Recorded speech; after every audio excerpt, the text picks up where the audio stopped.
Hello again everyone, Truck CB Sales here with a repair report for Arnold in Rhode Island on this Galaxy DX 2517. Well Arnold, we got it in here. We straightened out the mess inside this radio, got it repaired and did a tune and alignment. There was a lot more things that I felt like it needed, but per our discussion, we just got it up and going, and it's running good. Let me go ahead and show you what we got there, Arnold. RF power all the way down, 5-watt slug, half-watt carrier, 5 watts all the way up. Roll it back down, 100-watt slug, average power. Hello, 19 bird average, peak power.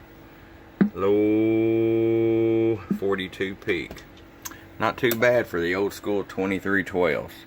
Okay Arnold, it's back up and going and ready to head back to Rhode Island. From your friend Truck at truckcbsales.com. Bump bump.